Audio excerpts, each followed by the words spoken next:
What if buying dinners for two strangers could make you a millionaire overnight? This is Darius Johnson, 17 years old, washing dishes for $8 an hour. Tonight, he's about to make a choice that changes everything. The elderly white couple at table 6, digging through empty pockets, looking desperate. They're worth more money than most people see in 10 lifetimes, and they're here on purpose. As Darius approaches with his own dinner, the meal he saved 3 days to afford, he has no idea he's walking into a test. At Murphy's diner, the fluorescent lights hummed like they always did. Same cracked vinyl booths, same chipped mugs, same smell of grease and burnt coffee that soaked into your clothes no matter how many times you washed them. Darius Johnson stood behind the counter, drying his hands on a faded towel. His shift was technically over. For the first time all week, he wasn't rushing to catch the bus or running straight home to help his grandmother. Tonight was supposed to be different. 3 days of sacrifice sat on the counter in front of him. No soda, no snacks, no bus ride home. Just one burger, one plate of fries, one quiet moment where he could sit like a customer instead of working behind the scenes. But then, table 6. The corner booth held an elderly couple who didn't belong in Murphy's, or so it seemed. Their clothes were expensive but soaked through. Rain dripped from the woman's silver hair onto the table. The man sat upright, proud even in discomfort, his hands clasped tightly as if holding on to dignity itself.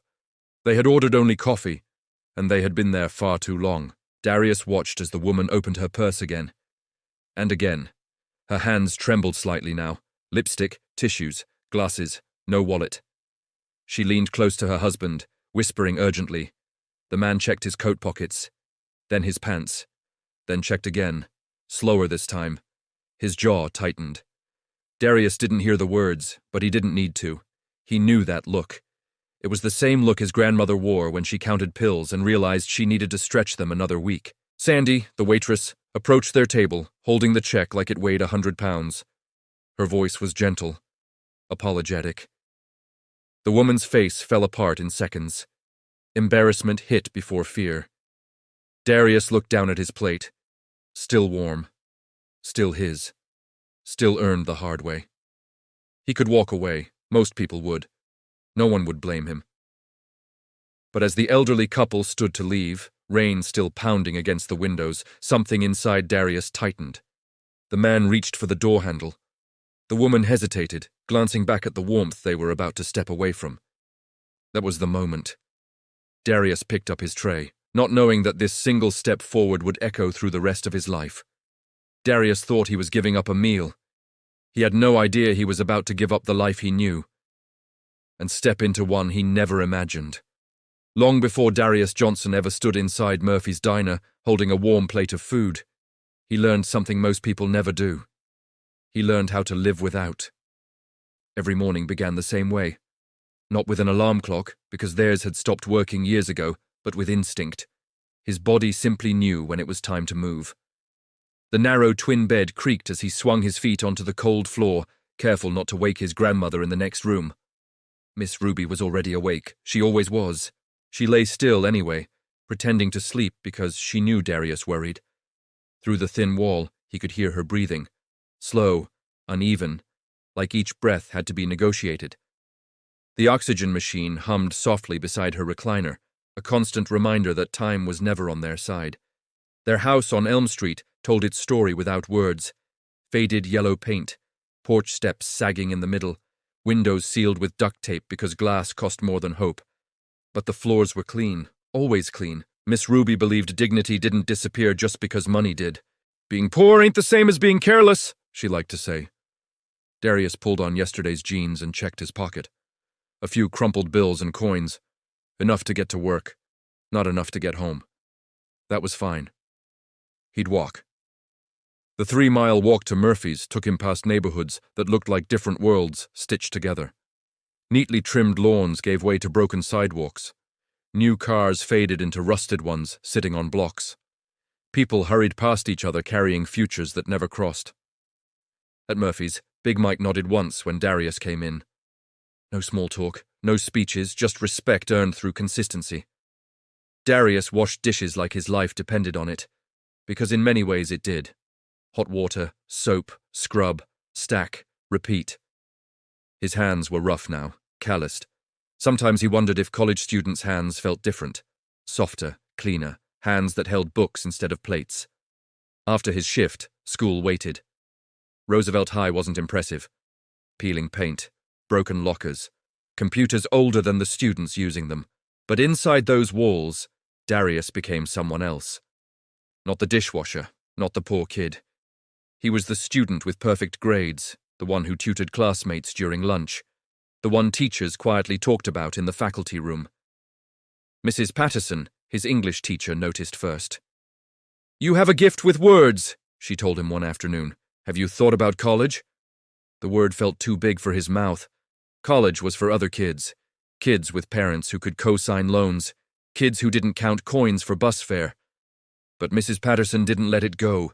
She slipped scholarship pamphlets into his hands, applications, possibilities. At night, Darius came home to Miss Ruby, who never asked too many questions.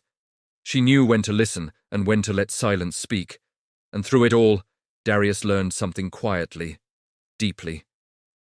When you have very little, you notice when others have none.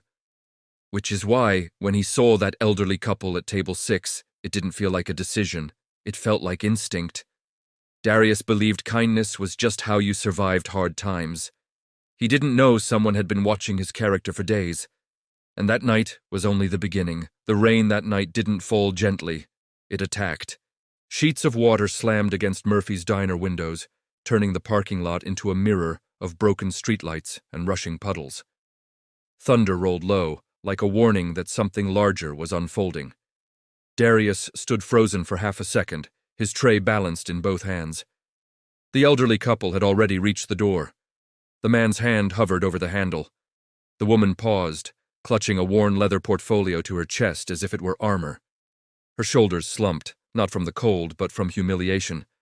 That was when Darius moved. "Zandy," he said, his voice steady despite the pounding in his chest. "Wait." The couple turned. Up close, they looked different than he expected. Not fragile, not confused. The man's pale blue eyes were sharp, too sharp for someone supposedly helpless. The woman's hands trembled, but her posture carried quiet authority. "This one's on me tonight," Darius said, setting the tray down between them. For a moment, no one spoke. The woman blinked rapidly. "Oh, sweetheart, we couldn't possibly." "My grandma says kindness multiplies when you give it away," Darius replied simply. "Please." The man studied him carefully, not gratefully, not desperately, evaluating. "My name is Harold," the man finally said, extending his hand. His grip was firm, unexpectedly strong. "This is my wife, Margaret." They sat. Sandy brought fresh coffee without being asked. She also quietly slipped away to make a phone call about a tow truck. As they ate, the couple shared pieces of their story: a broken-down car, a long walk in the rain, a wallet that had somehow vanished at the worst possible moment. Darius listened, nodding, but something felt off. The man spoke with precision. Not like someone panicked, like someone accustomed to being in control. Margaret watched Darius closely, her eyes flicking to his hands, his clothes, the way he spoke. At one point, her portfolio opened slightly. Inside were documents, not receipts, not letters, official papers, heavy stock, gold seals. Darius caught a glimpse of a logo embossed in metallic gold. It tugged at his memory, but he couldn't place it. Then the tow truck arrived, and something changed. Harold stood straighter, his voice sharpened. "Money won't be an issue," he told the mechanic calmly. Darius blinked. 20 minutes earlier, they couldn't pay for coffee. Now, money wasn't an issue. As they prepared to leave, Harold pulled out a napkin, not a business card, and carefully wrote something down. "Your name again?" he asked. "Darius. Darius Johnson." Harold repeated it slowly, as if committing it to memory. He folded the napkin and slipped it into his coat like it was something valuable. "We'll be in touch," he said. It didn't sound like politeness. It sounded like certainty. As the luxury car disappeared into the rain, Darius sat alone in the booth, staring at his reflection in the glass. He felt it then.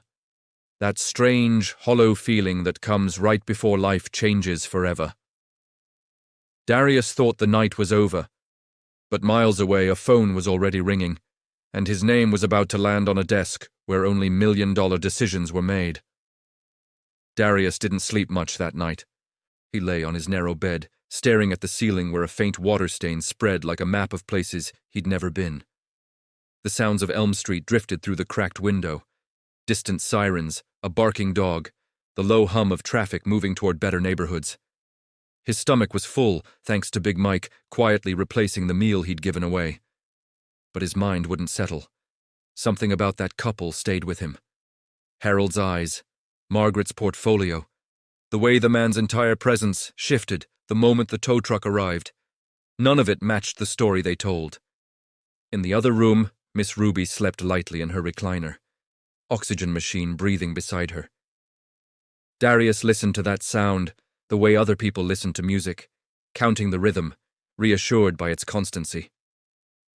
"You did the right thing," she'd said when he told her about the couple. He hoped she was right.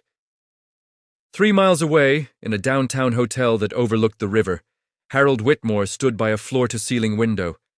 The storm had softened, rain streaking down the glass like thin veins of silver. The room was quiet, expensive quiet. Margaret sat at the desk, leather portfolio open, its contents neatly arranged. The same documents Darius had glimpsed at the diner now lay fully exposed. Background notes, printed schedules, handwritten observations. Harold checked his watch. Then he picked up his phone. "Get me everything," he said calmly when the call connected. "School records, work history, teachers, neighbors. I want character, not numbers." He paused, listening. "Yes, tonight." Margaret looked up. "You're sure?" Harold nodded once. "I haven't been sure about a candidate in years." The assistant on the other end asked a question that made Harold smile faintly. "No," he replied. He didn't hesitate. Not even a second. Margaret closed the portfolio gently. That was the point. They had spent 3 days in town, 3 days watching, asking questions quietly, letting names surface naturally. One name kept repeating. Darius Johnson. The boy who helped elderly neighbors with groceries. The boy who tutored students without asking for credit. The boy who walked home so his grandmother could afford medication. The diner wasn't random. The test wasn't accidental. They didn't need someone impressive. They needed someone unchanged by pressure. Harold made another call. "Cancel my morning meetings," he said. "I'll be visiting a high school." The next morning, Darius walked into Roosevelt High expecting an ordinary day. Instead, his name crackled over the intercom. "Darius Johnson, please report to the principal's office." The hallway went quiet. Students stared. Teachers paused. Darius's stomach dropped. He had never been called to the office. Not once. As he approached the glass doors, he saw 2 figures seated across from Principal Martinez. An elderly couple, immaculately dressed. Harold stood when he entered. No rain-soaked coat, no desperation, just authority. "Good morning, Darius," Harold said, smiling. That's when it hit him. The portfolio, the logo, the eyes. The test hadn't ended at Murphy's Diner. It had only just begun. Darius walked into the office as a student. He was about to walk out as someone whose life would never be small again. The principal's office felt smaller than usual.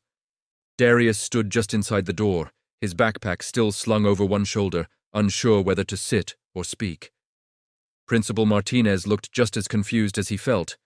Hands folded, eyes moving between Darius and the couple who now looked nothing like the desperate strangers from Murphy's Diner. Harold Whitmore motioned toward a chair. "Please," he said. "Sit." Darius obeyed, his pulse pounding in his ears. "I think you already know," Harold continued calmly, "that what you saw last night wasn't the full picture." Darius swallowed. "You weren't really stranded." Margaret offered a small, careful smile. "No." Harold leaned forward, resting his hands on the desk. "But what you did, your choice, that was real. That's what mattered." Principal Martinez cleared his throat. "Mr. Whitmore represents the Whitmore Foundation." The name landed hard. Darius had seen it before: news articles, community programs, big money. Harold opened Margaret's portfolio and slid a folder across the desk. On the cover, typed neatly, Darius Johnson, character assessment. Inside were his grades, teacher notes, work evaluations from Big Mike, statements from neighbors. Photographs. Darius helping an elderly woman carry groceries. Sitting with a struggling student in the library, shoveling snow from a neighbor's walkway. You've been watching me, Darius said quietly. Evaluating, Margaret corrected gently. There's a difference. Harold nodded. We fund projects worth millions, buildings, programs, institutions. But money without character destroys more than it helps. Darius's hands clenched. So you lied. We created a situation, Harold replied evenly. One where helping would cost you something. Silence filled the room. Principal Martinez leaned forward. Darius, they're offering you an opportunity most people never see. Margaret turned another page. A full college scholarship, she said. Any accredited university you choose. Darius's breath caught. And that's just the beginning, Harold added. He spread blueprints across the desk, detailed, massive, beautiful. A building labeled Darius Johnson Community Development Center. Darius stared. You want to name it after me? We want you to lead it, Harold said. The numbers blurred. Millions, endowments, salaries, training. It was too much. I'm just a kid who washes dishes, Darius whispered. Harold met his eyes. No, you're a leader who doesn't know it yet. Margaret's voice softened. You gave away your dinner when you thought no one was watching. That's the kind of person communities are built on. Darius looked down at his hands. The same hands that scrubbed plates. The same hands that had set a meal down for strangers. Why me? He asked. Harold didn't hesitate. Because character doesn't show up when it's convenient, he said. It shows up when it costs. The office felt impossibly quiet. Outside, the bell rang. Students moved on with their day. Inside, Darius's future was being rewritten. Darius thought the test was over. But accepting this offer would demand more courage than refusing it ever could. Darius didn't answer right away. How could he? The blueprints lay across the principal's desk like a vision pulled from another life. Clean lines, wide spaces, words like medical clinic, job training, computer labs printed in confident ink. This wasn't just about him anymore. This was about Elm Street, about Roosevelt High, about Miss Ruby and the neighbors who rationed medicine and hope in equal measure. Still, something inside him resisted. You tested me, Darius said slowly. You watched me without my knowing, Harold nodded. And that bothers you? Yes. Margaret folded her hands. It should. If it didn't, we'd be worried. The honesty surprised him. I don't want to be someone who does good because there's a reward, Darius continued. That night, I didn't think I'd get anything back. Harold smiled. That's exactly why we're here. Principal Martinez leaned forward. Darius, you don't have to decide today. But Harold raised a hand gently. Actually, there is something he must decide now. Darius looked up. Whether you want this responsibility at all, Harold said, because this isn't a gift, it's a burden. Margaret slid another document forward.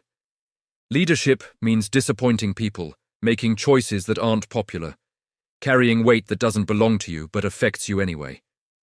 Darius thought of Miss Ruby telling him, good hearts get tired too. What happens if I fail? He asked. Harold didn't soften his answer.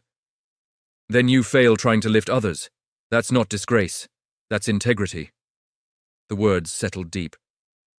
And college? Darius asked quietly. Paid for, Margaret said, regardless of what you choose next. Darius closed his eyes. For the first time in his life, the future wasn't a wall. It was a door. He pictured Murphy's diner, the rain, the couple standing at the door. He hadn't helped them because they were rich. He'd helped them because they were human. I'll do it, he said. Harold exhaled slowly, like a man who had been holding his breath for days. Good, he said. Then we begin. That evening, Darius walked home in a daze. Miss Ruby listened without interrupting as he told her everything. The test, the foundation, the center. When he finished, she reached for his hand. "Baby," she said softly, "this didn't start tonight. This started the day you chose kindness when nobody asked you to." Tears burned his eyes. Outside, construction plans were already being approved. Contracts signed, calls made. The abandoned mall would come down, something new would rise. And Darius Johnson would be expected to stand tall under its weight. Darius said yes to the opportunity, but he had no idea how quickly the world would demand he prove he deserved it. The first thing Darius learned about saying yes to something big was this: people start watching, not quietly, not kindly. Everywhere he went, eyes followed. At school, at Murphy's Diner, on Elm Street. People who had known him his entire life suddenly spoke his name with a different tone, half pride, half disbelief. "You hear about Darius? That kid from Elm Street? The one the millionaires picked?" Darius tried to ignore it. He still washed dishes after school, still walked home, still sat beside Miss Ruby every evening while the news flickered across the screen. But the pressure crept in anyway. At school, teachers treated him differently, some with pride, others with scrutiny. At Murphy's, customers stared longer than usual. A man in a suit once said loudly, "Must be nice to get lucky." Lucky. Darius didn't answer. Construction crews arrived at the abandoned mall. Fences went up. Heavy machines tore into concrete that had been dead for decades. The neighborhood buzzed. Some were hopeful, others were suspicious. "Why him?" one man muttered at the corner store. "Money always changes people," someone else said. Darius heard it all. Harold warned him this would happen. "Leadership invites doubt," he'd said. "If no one questions you, you're not doing anything meaningful." Still, the weight pressed down. One evening, Darius sat alone in the Future Center's empty shell, hard hat resting on the floor beside him. The space echoed with his breathing. What if they were right? What if he wasn't ready? That's when his phone rang. Harold. "You sound tired," the man said after Darius answered. "I am," Darius admitted. "Good," Harold replied. "That means you care." Darius laughed weakly. "I don't feel like a leader." Harold's voice steadied. "Neither did I the first time I had to choose between what was easy and what was right." There was a pause. "Tell me something," Harold continued. "If you weren't chosen, if none of this existed, would you still help people?" "Yes," Darius said instantly. "Then nothing important has changed," Harold replied. "The world just noticed what was already there." That night, Darius walked home past the construction site. A sign hung on the fence now. "Coming soon. Darius Johnson Community Development Center." He stopped, stared, then shook his head slowly. "Guess we're doing this," he whispered. The building was rising, but so were expectations. And soon, Darius would face a moment where doing the right thing could cost him everything again. The call came late on a Tuesday afternoon. Darius was standing at the construction site, listening as the project manager explained timelines and budgets, when his phone vibrated in his pocket. The name on the screen made his chest tighten. Sandy. Murphy's Diner. He stepped away from the noise and answered. "Darius," Sandy said, her voice low and unsure. "I hate to bother you, but there's a situation here." "What kind of situation?" he asked. She hesitated. "A family, car trouble, can't pay. Big Mike's trying to be patient, but you know how tight things are." Darius closed his eyes. For a moment, the world folded in on itself. Rain, coffee cups, an elderly couple at table 6. History had a strange way of circling back. "I'll be there," he said. Murphy's Diner looked exactly the same. Same booths, same counter, same smell that clung to memory. But Darius felt different walking in. Not because of the whispers that followed him, but because of what he represented now. In the corner booth sat a young couple with 2 small children. The father's shoulders were hunched forward, his hands rough and scarred. The mother whispered in Spanish, trying to calm the youngest child. A half-empty plate sat between them. Big Mike stood nearby, arms crossed, not angry, just worn. "They ain't bad people," Mike muttered when Darius approached.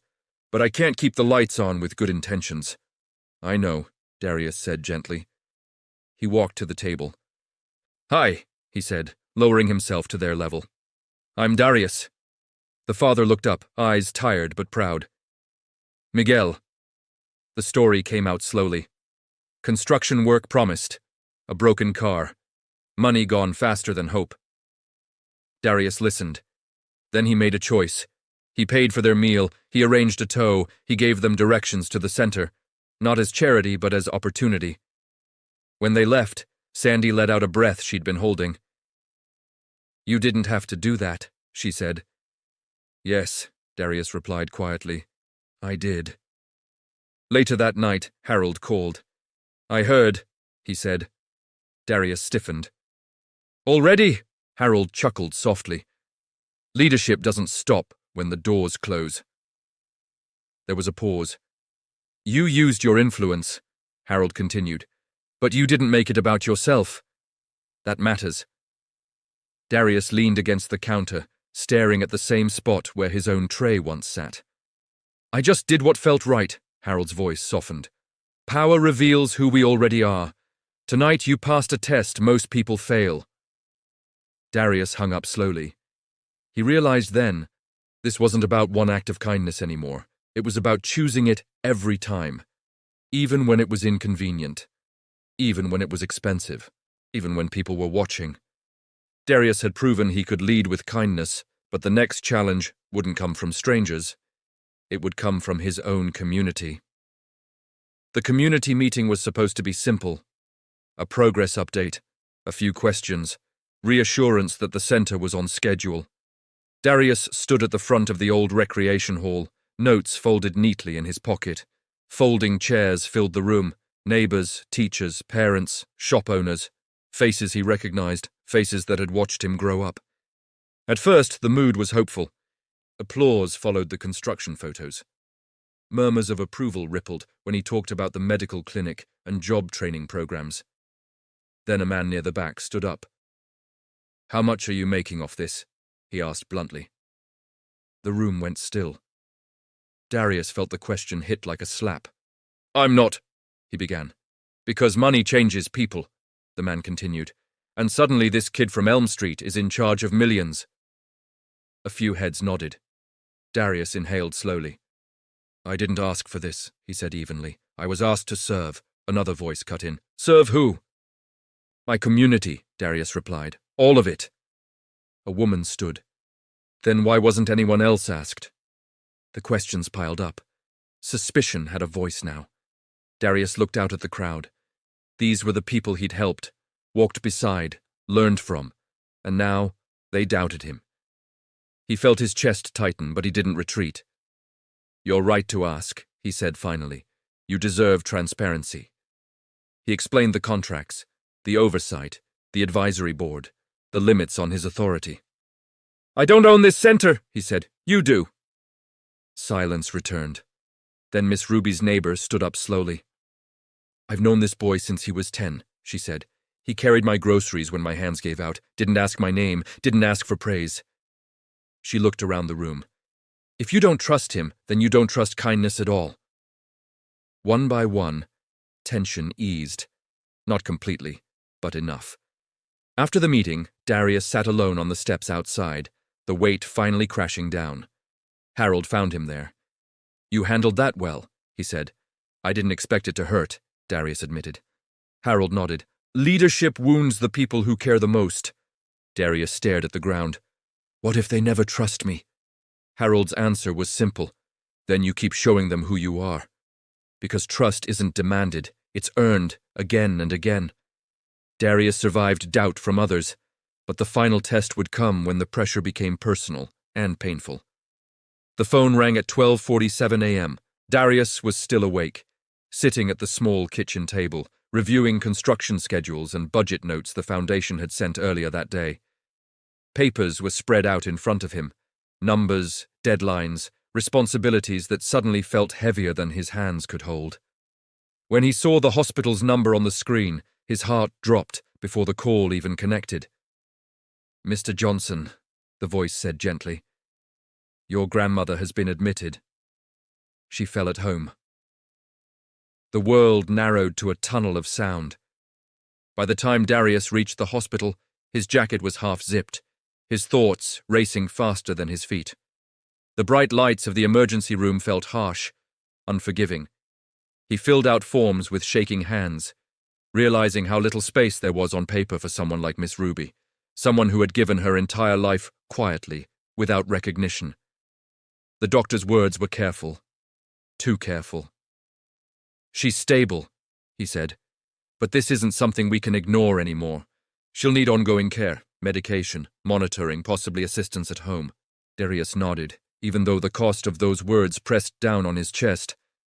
When he finally sat beside Miss Ruby's bed, she smiled at him like she always did. Soft, reassuring, almost amused. "Don't look at me like that, baby," she whispered. "I'm still here." "I should have been home," Darius said quietly. "I should have—" She reached for his hand, her grip weaker than before but still firm enough to stop him. "You were exactly where you were meant to be." But Darius didn't feel certain. The center needed him. Meetings were scheduled, decisions were waiting, people were watching. Harold arrived the next morning, his expression serious but calm. "You don't owe the world everything," he said after listening. "Not at the cost of the person who raised you." "It feels like I'm being pulled apart," Darius admitted. "If I step back now, people will talk." Harold nodded. "They always do, but leadership that sacrifices family isn't strength, it's performance." That afternoon, Darius made a decision that no board meeting could have prepared him for. He stepped away. Temporarily, officially, visibly. He delegated responsibilities, postponed appearances, put the center on pause. Not because it wasn't important, but because someone else mattered more. The whispers came quickly. Power already changed him. He got what he wanted and disappeared. Darius heard them, but he stayed. He learned how to manage medication schedules, how to help Miss Ruby stand without pain, how to sit quietly when fear crept in during the night. For the first time since the diner, Darius wasn't being tested by strangers or systems. He was being tested by love. And this test didn't come with applause. Darius chose family over reputation. But what happened next would prove something no one expected. That real leadership doesn't weaken when you step away. It reveals itself. Darius didn't return to the center right away. Days turned into weeks, and during that time, something unexpected happened. Something no report, blueprint, or leadership seminar could have predicted. The work didn't stop. At first, Darius assumed it would slow. Meetings would be postponed. Decisions would stack up. Small problems would grow into large ones. Instead, the opposite occurred. Big Mike showed up one morning with a box of donuts and stayed to help the contractors organize lunch breaks. Sandy began coordinating volunteers after her diner shifts, keeping lists taped behind the counter like they were sacred documents. Mrs. Patterson from Roosevelt High started bringing her students to the site on weekends, letting them see what their neighborhood could become. No one asked for permission. They simply stepped in. From Miss Ruby's recliner, Darius watched it all unfold through phone calls and quiet updates. A neighbor stopped by with groceries. A church group offered transportation help. Someone he barely knew installed handrails in the bathroom without charging a cent. Miss Ruby noticed the look on his face. "You thought this would fall apart without you," she said softly. "I didn't mean to," Darius replied. I didn't know if it was real." She smiled. "That's how you know it is." When Harold called, his voice carried something new, respect layered with satisfaction. "You built something that doesn't depend on your presence," he said. "That's rare." Darius frowned slightly. "I wasn't trying to build that." "I know," Harold replied. "You were just being consistent." At the center, a small sign appeared on the fence one morning. No foundation logo, no donor recognition, just a handwritten message. "This place belongs to all of us." Darius read it twice. Then he sat down beside Miss Ruby and let the truth settle. Leadership wasn't about standing in front. It wasn't about control. It was about creating something strong enough to stand when you couldn't. When Miss Ruby was finally strong enough to sit on the porch again, the neighborhood looked different. Not richer, not perfect, but awake. People waved, smiled, asked how she was doing. They weren't checking on the director's grandmother. They were checking on Miss Ruby. The day Darius returned to the center, no announcement was made, no applause, no cameras, just nods, relief, quiet confidence. He walked through the building slowly, past rooms that once lived only in blueprints. Laughter echoed where silence used to be. Darius realized then that the most powerful thing he'd done wasn't giving away a meal. It was stepping back and trusting others to rise. Darius believed the hardest tests were behind him, but the final proof of his character would come from a moment that looked ordinary and carried the weight of everything he'd become. Life settled into a quieter rhythm, not easier, just steadier. Darius split his days between the center and home, between responsibility and care. Miss Ruby moved more slowly now, but her eyes missed nothing. She watched the neighborhood from the porch like she always had, waving at kids who now waved back with purpose instead of boredom. The center was almost complete. Paint dried on the walls. Computers hummed softly in rows. The clinic rooms smelled clean and new, like beginnings, still learning how to exist. Opening day was approaching, and with it came pressure. Sponsors wanted speeches, local officials wanted photos, advisors wanted Darius front and center. Harold called one evening. "This is where people usually change," he said calmly, "when the applause arrives." Darius stared at the floor. "I don't feel like celebrating yet." "Good," Harold replied. "Then you're still yourself." 2 nights later, a knock came at the door on Elm Street. Not loud, not demanding, just a steady, patient knock. Darius opened it to find a man standing there with his hat in his hands. Mid-40s, work boots, tired eyes. "Sorry to bother you," the man said. "I was told you might live here." Darius nodded slowly. "That's me." The man hesitated. "You don't remember me, Murphy's Diner, a while back." Darius searched his face. Then it clicked. The father from table 6. Different night. Same desperation. "My name's Miguel," the man said. "You helped my family when you didn't have to." Darius stepped aside immediately. "Come in." Miguel didn't sit. He reached into his jacket and pulled out an envelope, worn and folded like it had been carried a long time. "I wanted to give this back," he said. "Inside was cash, not much, but deliberate.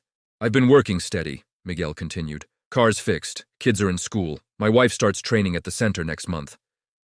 He swallowed. "I know what you did for us wasn't alone, but I needed you to know. It mattered."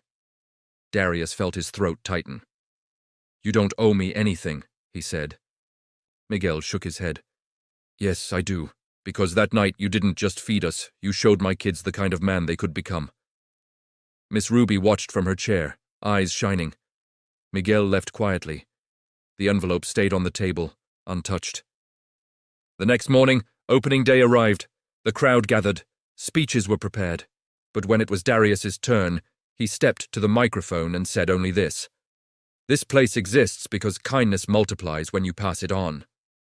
No names, no praise, no spotlight, just truth. And in that moment, Harold knew. The test that began with a single meal had reached its end, not with wealth, not with power, but with a man who never forgot who he was, no matter how much the world offered him. Darius Johnson never became rich because a millionaire chose him. A millionaire chose him because he was already rich in the only way that matters. Months passed after the opening of the Darius Johnson Community Development Center, but the story didn't fade the way most headlines do, because this one kept growing. Every morning the doors opened before sunrise. Seniors arrived first, some for health checkups, others just for conversation and warmth. Parents followed, grateful for job training that didn't judge their past. Teenagers came after school, filling computer labs with laughter instead of silence. Darius watched it all from the side. He never stood at the entrance, never corrected anyone who didn't recognize him. To most people, he was just another volunteer, stacking chairs, carrying boxes, listening more than he spoke. That's how he wanted it. One afternoon, a reporter asked him a simple question. "What do you think made all this possible?" Darius didn't answer right away. He thought of Murphy's diner, the rain tapping against the windows, the weight of a plate he almost didn't give away. "I think people underestimate small choices," he finally said. "They think life-changing moments are loud, but most of them happen quietly when no one's watching." That night, Darius sat on the porch beside Miss Ruby, the same place where so many of his lessons had begun. "You ever regret it?" she asked gently. "Giving that meal away?" He smiled. "No," he said. "It gave me a life I didn't even know I was choosing." Miss Ruby nodded, satisfied. "That's how you know it was real." Across the street, a group of kids walked past the center, pointing excitedly at the lights still glowing inside. Hope had an address now, and it all traced back to a boy who thought he was just helping strangers eat dinner. Darius Johnson didn't become extraordinary because money found him. Money found him because he never stopped being ordinary in the best way, kind, consistent, and willing to give when it cost him something. He proved that the world doesn't change because powerful people decide to be generous. It changes when regular people choose compassion without expecting a reward. If this story moved you, don't scroll past it. Take a moment and leave a comment. Tell us about a time when one small act of kindness changed your life, or someone else's. And if you believe the world still needs stories like this, stories that remind us who we can be, like this video, subscribe, and share it with someone who needs hope today. Because you never know. Your smallest choice might be someone else's turning point. Click on the next video to watch the kindness story, where a black student misses her exam to help a stranger, and wakes up to a helicopter in her yard. Her kindness was quiet, but the reward was louder than she ever imagined.